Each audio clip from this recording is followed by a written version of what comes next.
सानाम कोगे जोहार तेहेñ बाखेड़ पुथी खन आर पिया बाखेड़ बन नेला।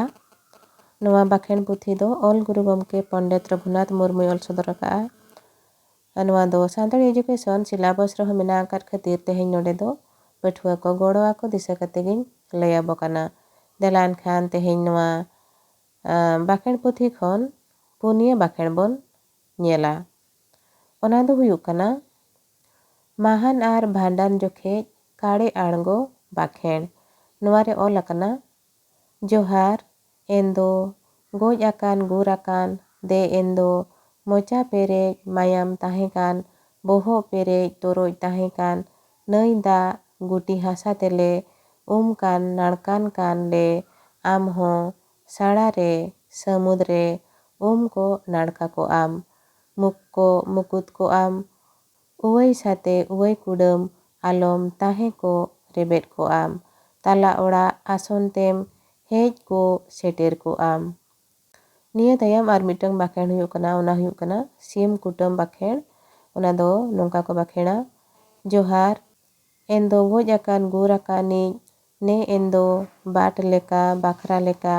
एमाम कान चालाम कान नोआ तेगेम हाला दु राड़ा दुगु आम दीड़ आकान दहीन आकान ताहेनाम। इना तायम आर मिट्टीज बाखेड़ ओना हुयुग कना गिड़ी तोरा दाका बोंगा जोखे जोहार गोज आकान गुर आकान गिड़ी तोरा nyutum ते सेया दाका सेया मडिले एमाम कान चालाम कान सुख ते सामार तेम आतांग का तेलाका आम दे एंदो आमा इतर आलसे जो माले हा बाले लाज हसु बोहो हसु आलम सिरजे ओचोय गाढ़ा ओचोया पेड़ा को पुरभु कोले नेवता आकाद बारते आकाद कुआ उनको हको जो मा हाबा दाका को उतु को औरतेद को बोरतेद को मा। निया तायम आर मिटंग मुचाद रे नेलाबन बाखेड़ ओना दो हुयुग कना जिलिंग डाहार सिंह बोंगा बाखेड़ नोआरे ऑल अकना जोहार गोसाई मारांग बुरु ने एंदो जिलिंग डाहार nyutum ते सिम पियब ले एमाम कान चालाम कान सुख ते सामार ते आतांग का तेलाका आम दे एंदो होर गितिज बीर गितिज टाटका आलो भिलकी आलो तोहद आलो हाड़ा आलो बिंग को किदिंग को तेन काको लेन काकोआम होयगे ती होयगे जांगा अयुर अगु सुदु अगुयेयाम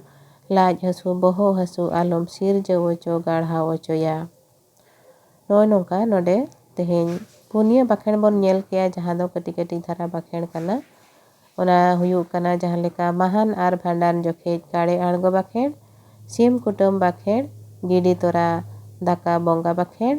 आर मुचाद रेबन नेल केया जिलिंग डाहार सिंह बोंगा बाखेड़। मानखान दो जहाँ पटुआ को नोआ पे नेलिया आर आपे जुदि नोडे खन गड़ो पे नामेया आपे लक्का के आर हो एटा पटुआ को गड़ो को नामा ओना लगे ते शेयर का ताबो पे आर वीडियो लाइक का ताबो पे ओना साथे जाना जुदि कमेंट सना पे एनखान दो ओना हो पे कमेंट दाड़ेया